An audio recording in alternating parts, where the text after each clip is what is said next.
कुणी मायेन पुसताना उरी हुंदका दाखवतो या गोष्ट बापाची सांगता इथून हात नाही बघा बापा शेतामध्ये माझी खोप तिला बोराटीची जाप तिथे राबतो कष्ट तो माझा शेतकरी बाप लेतो अंगावर चिंध्या खातो मिरची भाकर काळी उसाची पाचट जगी मिळाया साखर उरामंदी माया त्याच्या काळ्या मेघावानी दाखविना कधी पुन्हा डोळ्यातल पाणी जिजू जिजू संसाराचा गाडा हाकला पट्टामध्ये असू जरे कणा वाकला घडीभर तू थांब जरा ऐक त्याची धापर लई अवघड आहे गड्या उमगाया बापर उमगा बापर वा वा वा त्या बापाच्या दुनियेत आपल्याला बाळासाहेब घेऊन गेले सगळ्यांच्या डोळ्यासमोर बाप उभा राहिला ऐकाय बापाबद्दल बोलतो बरं साहेब खरी घटना इथून हात नाही लग्न नाही केलं त्या बापानं दुसरं पण तुटलेल्या हातानं भाकरी करून पोरगा शिकवला पोरगा 8वी पास झाला 10वी पास झाला आणि 12वीला पास झाल्यावर तो मिलिटरीच्या परीक्षेत पास झाला असे ज्यांचे साहेबच नाही ज्ञानेश्वर साहेब असाच राजगंडा पोरगा साहेब झाला त्याला मिलिटरीतून लेटर मिळाला 24 मराठा बटालियन मधून की केशव गोसावी मला भारतीय सैन्य दलामध्ये सैनिक म्हणून नोकरी मिळते संधीचं सोनं करा लेटर त्यानं गादीखाली झाकून ठेवलं त्याला वाटलं हे लेटर जर माझ्या बापाला माहिती झालं मी जर सीमेवर लढायला गेलो लढता लढता जर माझ्या छातीवर गोळी गेली तर माझ्या बापानं काय तुटलेल्या हातानं भाकरीच करायच्या का म्हणून त्या पोरानं पत्र दाखवलं नाही 2-4 दिवसानं पत्र त्या बापाला माहिती झालं आणि 2-4 दिवसानं बाप म्हटला हे केशव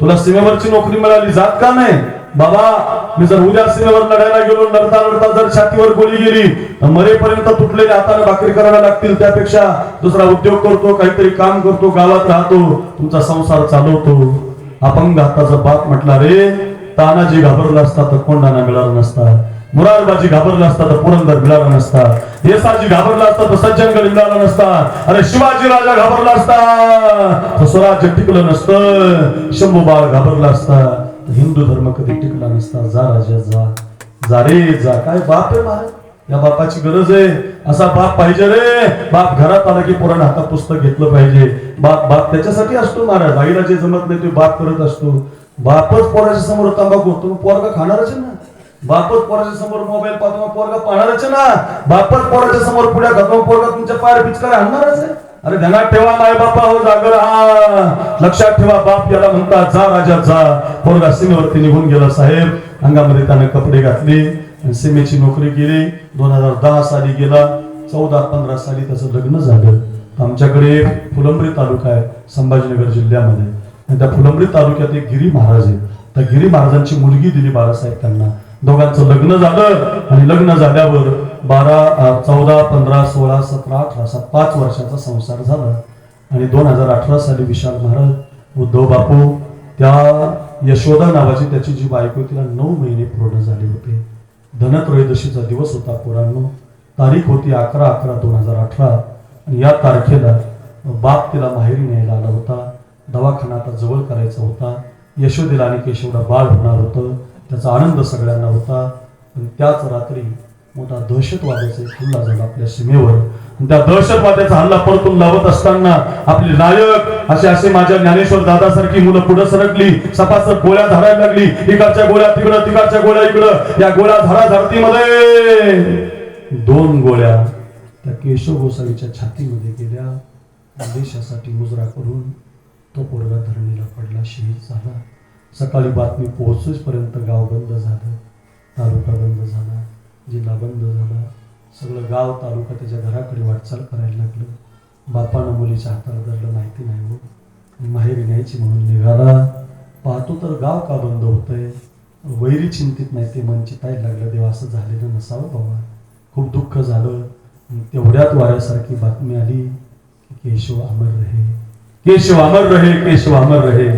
बाप रडायला लागला. ऐका ऐका. मग केशव अमर रहे अशी बातमी मिळाली साहेब. सगळं गाव रडायला लागलं. रात्री 10 वाजता बॉडी आली हो गावामध्ये. ज्यावेळेला बॉडी आली ना, बापानं झेंडा सरकवला, हंबरडा फोडून बाप रडायला लागला. दुभंगली धरणी माता, फाटले आकाश, कधी भेटणार माझा बाळ सखा ग, बाळ सखा.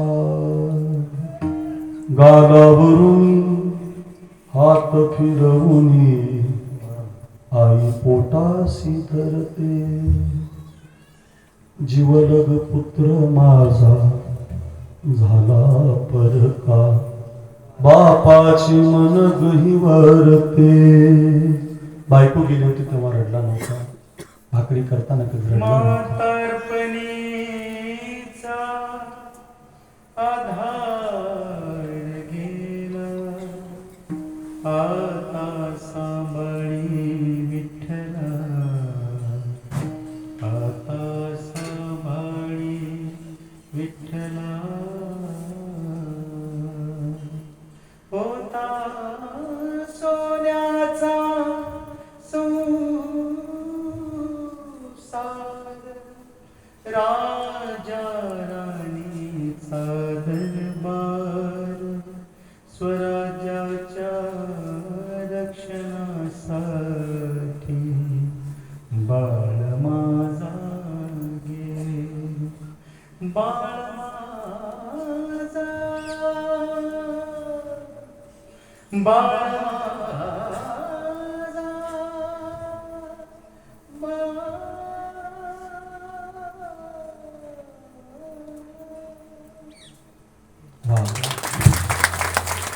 बाप रडत होता. नवल काय साहेब.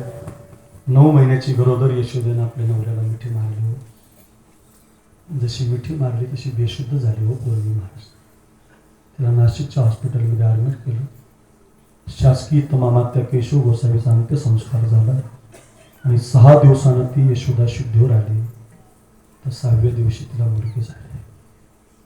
एक बाळ तिच्या हातामध्ये पडलं, कपाळाचं कुंकू निघून गेलं. एक अपंग हाताचा सासरा पदरामध्ये पडला. प्रत्येक भाऊबीजेला मी तिच्या घरी जातो. मला बहीण नाही दिली देवाने, सख्खी नाही, चुलत नाही, माव. एकच बहीण आहे माझी, ती यशोदा नावाची. मी तिला बहीण केलेलं आहे. ती मला राखी बांधते, माझी भाऊबीज करते. दरवर्षी 11 तारखेला मी कीर्तन करतो. तिथं 5000 लोक असतात, 200-300 टाळकरी असतात. हा सगळा खर्च मी करतो साहेब. 5 लाख रुपये लागतात मला, मी करतो. माझी भाऊबीज म्हणून करतो. का करतो? आपल्यासाठी उभी आहेत बघा ही पोरं. आपल्यासाठी कधी छातीवर गोळी जाईल सांगता येईल. आपलं जीवन फार चांगलं आहे महाराज. आपण गाडीत फिरतो, AC आहे, आनंद आहे. पण ती पोरं जर बाजूला झाली ना, आपलं कीर्तनही होणार नाही, आपली दिवाळी पण होणार नाही, आपली होळी पण होणार नाही, आपले कोणतेच सण होणार नाही. फार उपकार आहेत जवानाचे आपल्यावर. ऐका रे, 5 वर्षापासून त्या यशोदेला मी म्हणतो आपण तुझं लग्न करू. नाही बाबा. माझ्या नवऱ्याच्या हातात हात देताना माझ्या नवऱ्याने मला वचन दिलं होतं, अगं तू माझ्याशी लग्न करायला लागली, हा हात तुझा नाही, हा हात मातीचा आहे, देशाचा आहे. एखाद्याला छातीवर गोळी झाली तर तुला दुर्भागी म्हणून जगावं लागेल.